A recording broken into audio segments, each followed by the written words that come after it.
Halo, halo. Ya, balik lagi di channel Aziz Argum.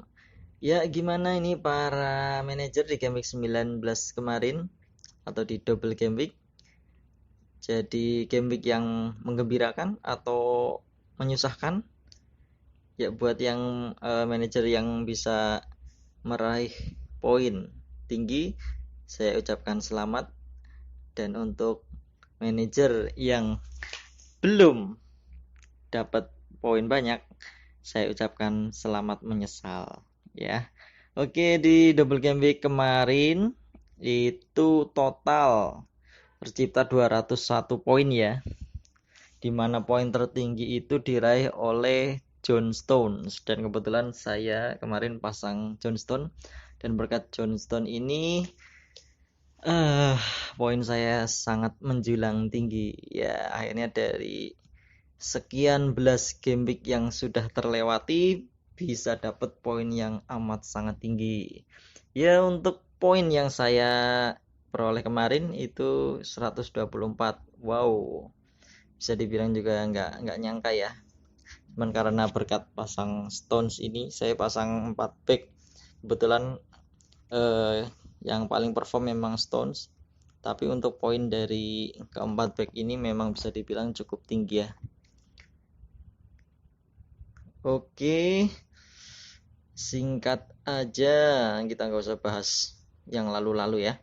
Udah, kita menatap masa depan atau next match ya. Ya, di next match ini yang akan berlangsung selama 2 hari, nanti malam dan besok malam. Dan ini formasi yang sudah saya racik ya. Jadi di double game week kemarin ini formasi saya, terus untuk game week 20 ini saya menjual 2 pemain, yaitu yang pertama De Bruyne karena dia cedera, kemudian yang kedua adalah McTominay, dan digantikan oleh pertama yaitu Rashford sama dua Gundogan lah ya. Ya, 2 pemain ini saya beli karena mengingat potensinya untuk menang dengan gol besar itu lumayan tinggi ya, dimana City akan berhadapan dengan West Bromwich di kandang West Brom. Sementara itu untuk MU sendiri dia main home melawan Sheffield United, sang juru kunci. Jadi saya rasa untuk MU ini nggak bakalan menemui kesulitan berarti ya. Makanya untuk MU saya pasang 3 pemain, 1 back dan 2 midfielder, yaitu Shaw, Bruno dan Rashford. Di mana saya pasang Bruno ini sebagai kapten karena kalau dilihat dari materi antara dua tim ini, MU jelas jauh di atas Sheffield. Dengan peran Bruno sebagai playmaker di tengah, dia bisa melakukan terupas-terupas ke strikernya maupun wingernya dan bisa melakukan shooting langsung ke arah penalti. Makanya prediksi saya Bruno nanti malam atau besok malam ya. Oh, besok malam ternyata. Besok malam bakalan mencetak 1 gol 1 assist, itu prediksi saya. Makanya saya pilih Bruno ini sebagai kapten. Kemudian untuk vice kaptennya yaitu Rashford, masih sama-sama di MU. Terus kalau kita melihat pertandingan yang lain, ini yang menurut saya bakal berpotensi ada kejutan adalah Southampton dan Arsenal.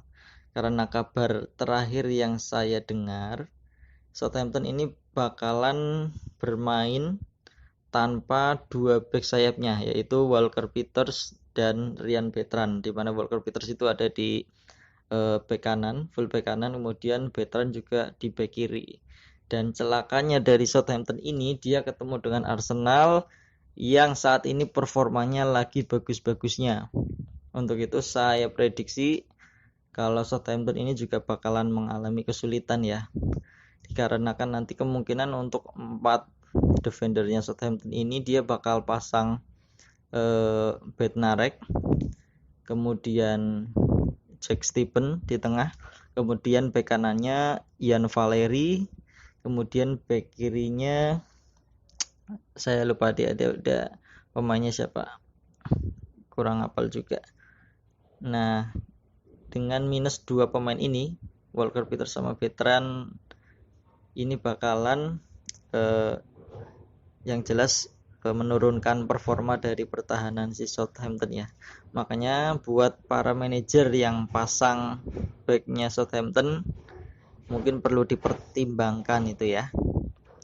Mengingat Vestergaard juga dia cedera ya.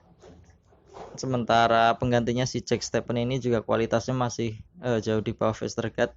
Jadi buat yang pasang backnya Southampton berhati-hatilah, perlu dipertimbangkan untuk diganti dengan back lain, misalkan backnya MU atau backnya City yang punya peluang lebih besar untuk clean sheet ya, mengingat lawan mereka juga berada di papan bawah semua.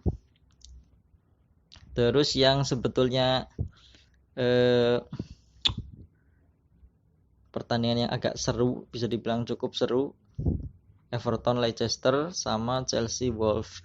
Nah, untuk Chelsea sama Wolves ini saya masih belum tahu nih si Thomas Tuchel penggantinya Lampard sudah bisa langsung mendampingi timnya ngelawan Wolves atau belum nih. Cuman untuk Chelsea sendiri memang kedepannya menurut saya dia punya kans yang bagus. Mengingat Tuchel ini adalah pelatih yang sudah bisa dibilang punya kualitas ketika dia di Dortmund, kemudian di PSG juga. Jadi setelah pertandingan lawan Wolves ini, atau paling enggak 3 pertandingan ke depan lah, sudah mulai bisa kelihatan bagaimana gaya permainannya si Tuchel ini. Kemudian pemain-pemain starting 11 yang dipilih oleh Tuchel ini siapa aja. Makanya saya juga sudah merencanakan dalam beberapa game ke depan bakalan beli pemain Chelsea. Tergantung dari performa 3 sampai 5 pertandingan ke depan. Oke, sementara mungkin itu aja ya, sedikit ulasan tentang FPL di Game Week 20. So, semoga formasi ini bisa mendapatkan atau meraih poin yang tinggi agar poin saya di peringkat liga yang saya ikuti bisa terdongkrak dan mungkin bisa menjadi juara di liga ya. Oke, sementara itu aja yang bisa saya share. So, silakan yang merasa belum utak-atik formasi, masih ada waktu sekitar 1/4 jam lagi sebelum deadline ya. Deadline-nya kan jam 23.30 ya. Oke, sampai jumpa di video-video di game week berikutnya ya. Oke, bye-bye.